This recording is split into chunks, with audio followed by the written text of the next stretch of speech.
Hello freaky friends, and welcome to the process video of this mixed media painting done with cyanotyping, dyes, watercolor, and bleach. It's not picking up so well in the light, but here she is in all her glory. This took many hours, like much of my work, so let's get into it. I'm going to take a few minutes to highlight some of the cooler features of this piece that are unfortunately not super visible during the process content that I got. So let's get into that real quick. Here's the close-ups of the cyanotype printing that I touch upon later in the video. This was done on tracing paper. It was a kind of heavyweight tracing paper, and then they were applied to the Strathmore 500 board with watered down Mod Podge, so I can really lay down the tracing paper flat.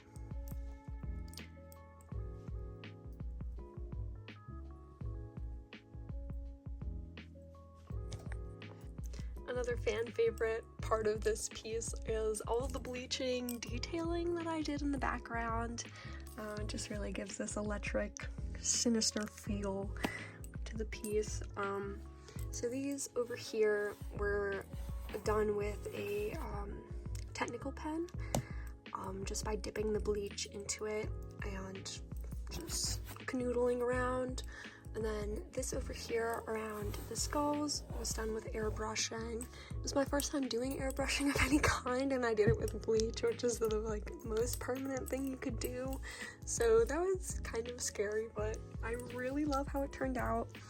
And then there's just some small bleaching details throughout the main attraction, which is my evil Dr. Guy and his gruesomely torn apart victim.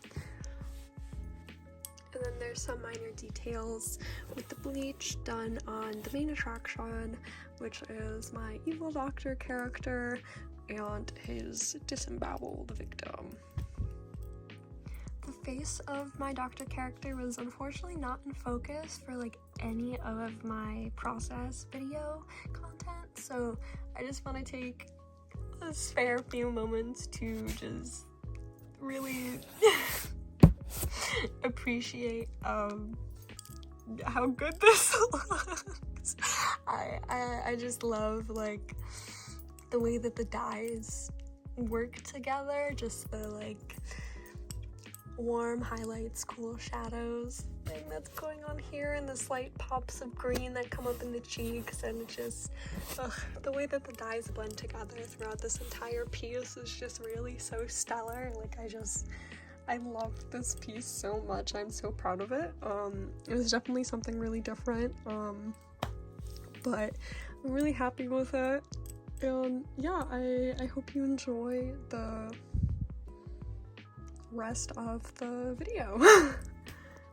Some small things about the skull are just, the really lightness of it all.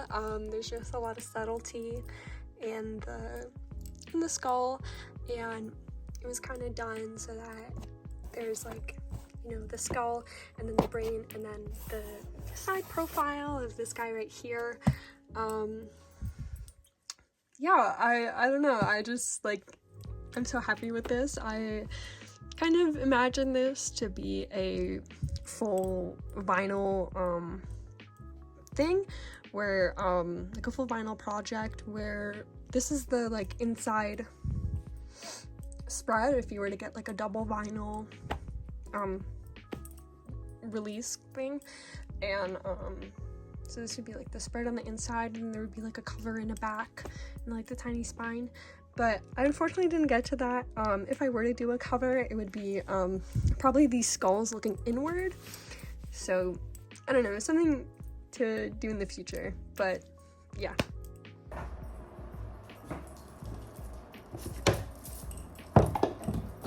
So here I'm developing my film that I shot for this project. I kind of like acted as the like evil doctor in my painting, so I took a bunch of photos of myself and of my kitchen sink.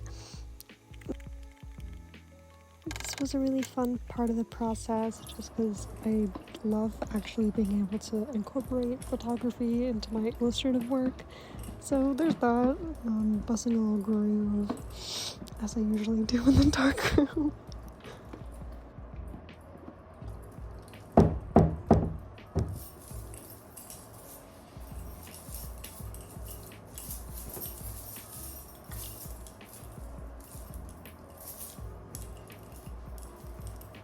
Semi-related to the creation of this painting, there's a lot of changes to my physical appearance because this thing took me forever because I was like starting this and then having so many other projects to do.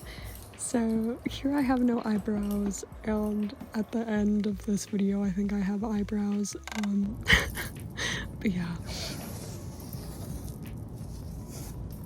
Here I'm doing the prep work for actually starting the painting, and I'm just taping down my borders, which I made larger than I normally would because I later nail this onto a piece of plywood because so the water and all the paint gets absorbed properly and my board doesn't bend, and that's a very important part of this process.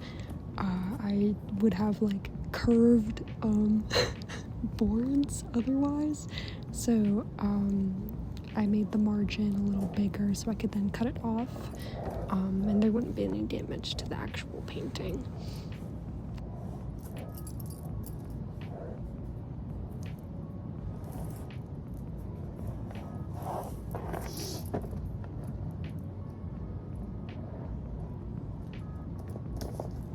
I decided to not time-lapse this part of the video because, I don't know, I think moments like this in the creation process are overlooked and they're really important, just to keep everything clean as much as possible, and just, you know, to show how long it actually takes to do this kind of stuff. Yeah.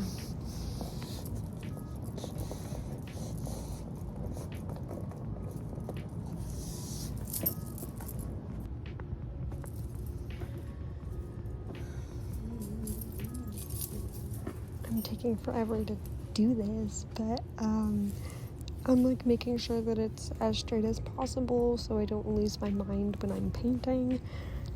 And then spoiler, nailing it to the plywood like this did not work out so well, so I had to move my plywood and kind of set up like a table kind of situation. I forget what it's called, but I was like balancing this on top of two tables and just kind of hammering everything down, and it was, oh my god, it was so loud. Oh my god.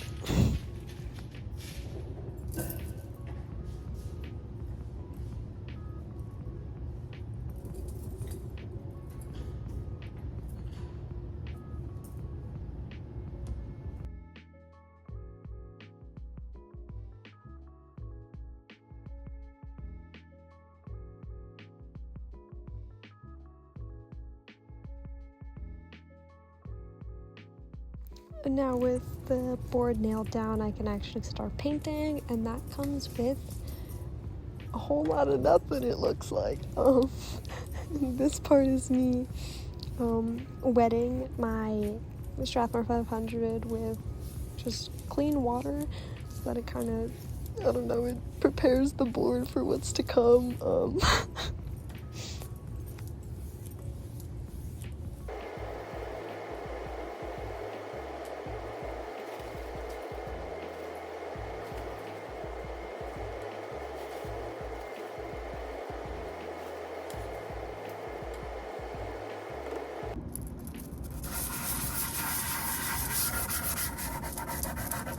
With my board prepped, it's now time for transferring, and here I am rubbing a Comte crayon in like this orangish red color, and that's going to be transferred onto my board when it dries.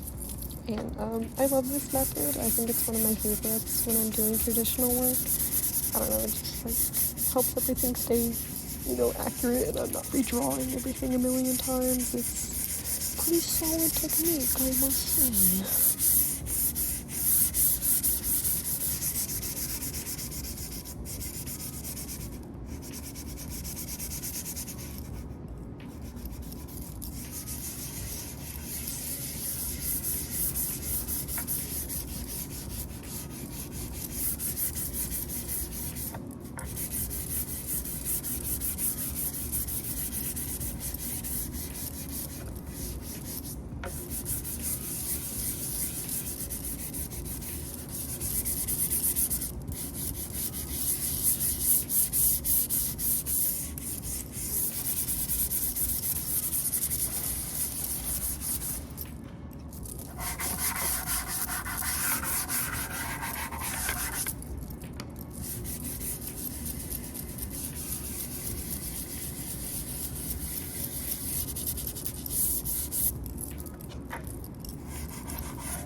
It's very subtle, but here I am doing like the lightest wash of orange watercolor, just so that I have like a small underpainting, and I don't want to spoil too much, but I am really happy with my decision to make that orange underpainting layer. It's really, really nice in the outcome.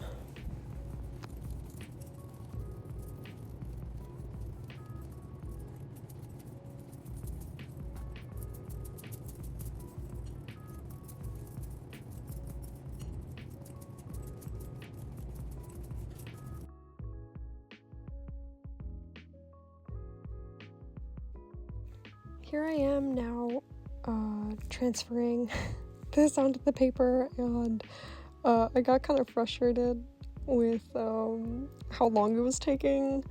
So for some parts, like the part that was just slowed down, I was just using both of my hands. So that was fun because it's like pretty very noodly in the background, so I was able to just kind of like do whatever. It was really fun.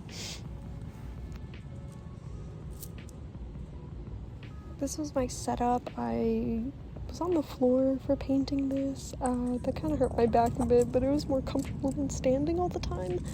But there's my watercolors and then my dyes. Love these guys. They're so much fun. I'm just gonna type out a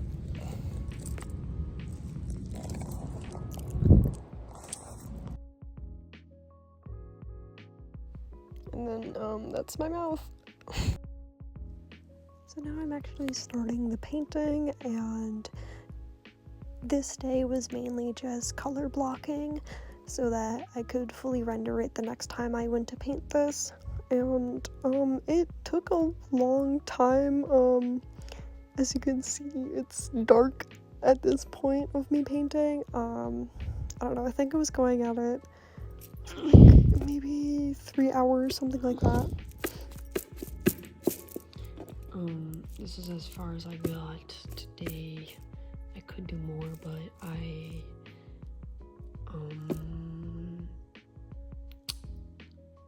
think I'll be here all night if I start doing anything else. So yeah.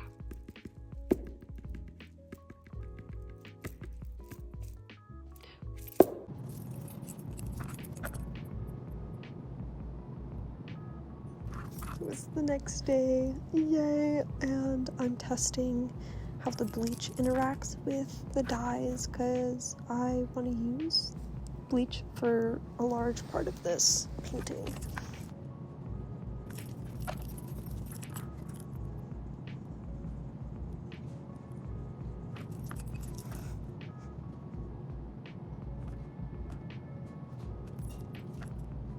and testing everything out on a separate piece of board helped me from not absolutely destroying my entire painting. And these are the results from my little tests. Yay, rendering day.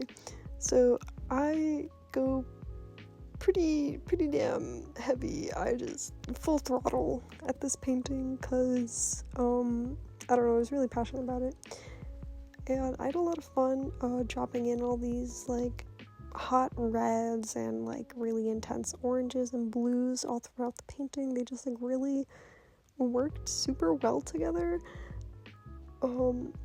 And it took me a while to actually like this painting because I don't really like use these colors in much of my work, so it was very different to have such a colorful piece yet something so grim. So that's definitely something I should play around with in the future.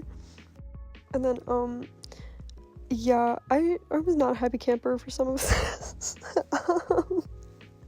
To say the least. It was a lot of hunched over painting because I did not nail the board high enough on this plywood. I'll definitely do that next time because, you know, sitting crisscross applesauce for, 5 hours a day is not ideal.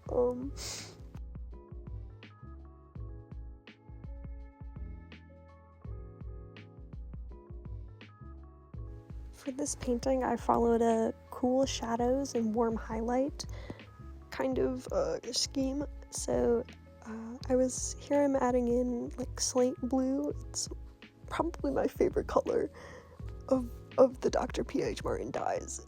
They're so pretty. It's another day of working on this painting, and I think at this point I had asked one of my professors for his feedback, and he told me to add more blue and to not lose the forms that I had, and they were definitely getting lost. So here I added the lats on my evil doctor, and that just kind of made him look more menacing, and like, it was really great feedback.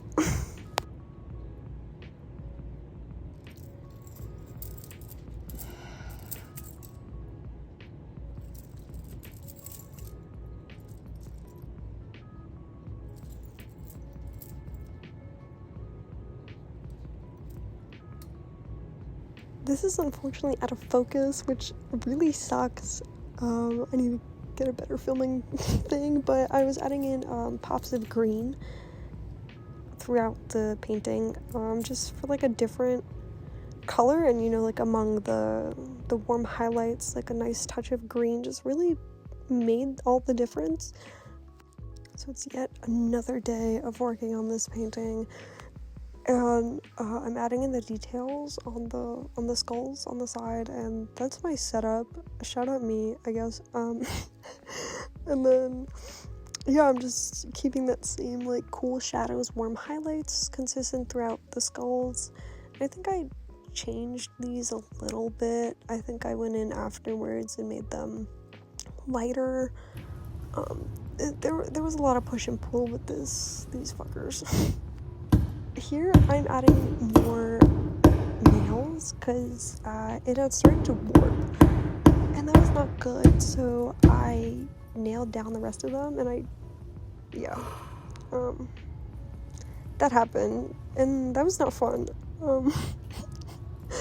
That was really not great. That was really painful, actually. I was kind of scared to hammer down the rest of the nails, but we had to persevere, and I conquered.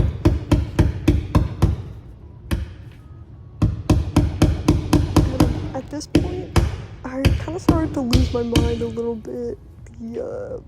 Being by myself in the studio really got to me. So, here's what that's like.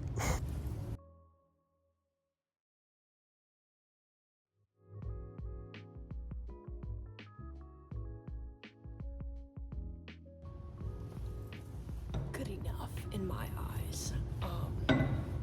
I don't want to fucking hammer my finger again. Holy shit. At least it's my middle finger. Anyway. My fucking tube your fucked up fingers. Ooh, is this one bruising already? Oh. Place your bets on if I'm gonna lose this nail as well, cause this one's leaving me. That's so cute. I'm literally like a freak of nature. Anyway, wow, this whole video has been voiceover. Or at least that's been the plan. But I've been time-lapsing. Cause this has been at least 20 hours. Who except me? So I do exactly as I said I would do. I take this to the floor and I lighten the background because it was just not it. Oh my god, it drove me crazy. So I was blotting down clear water and picking up as much of it as I could with paper towel, and it kind of saved my life. I hate relying on this technique, but it's pretty solid if you're in a pinch. Yeah, that kind of looks like fucking. And now it's time for me to huff that bleach. Oh lordy!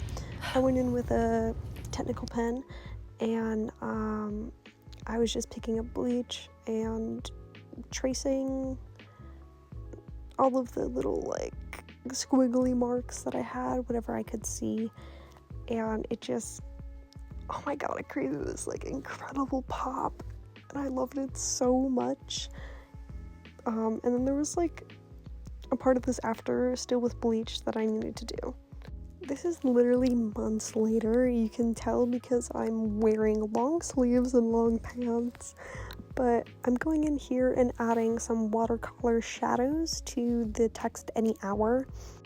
And then also I finished bleaching highlights into the figures.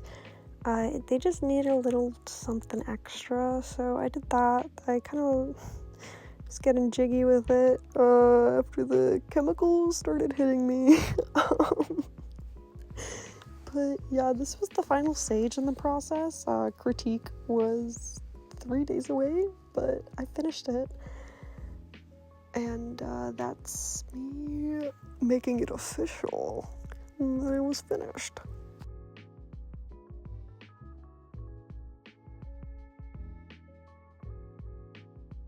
I unfortunately didn't record any of my cyanotyping just because I had forgot. But for that process, I took the film that I had developed way at the beginning and I sat that on top of tracing paper coated with the cyanotype chemicals, and then I exposed the tracing paper for about like 10 minutes, something like that, under the sun, and then I had washed it and laid it out to dry on a towel, and then cut out the little squares and then glued them on. So that's how that part of the process worked. And here I am doing the last step that I recorded for this process, which is taking out the nails that I put in way earlier on, and it was so relieving doing this. Oh my god, it was like the greatest sense of accomplishment ever, because this was like the symbol that the task was done. I was done painting. Like, there was nothing on the actual picture plane happening anymore after this, and it was so great. Oh my god. Thank you all for sticking around to the end. If you did and you haven't already liked, commented, subscribed, shared, and ate a box of macaroni and cheese, I don't know what you're doing, so be sure to do that and come back and watch the next video. See you then.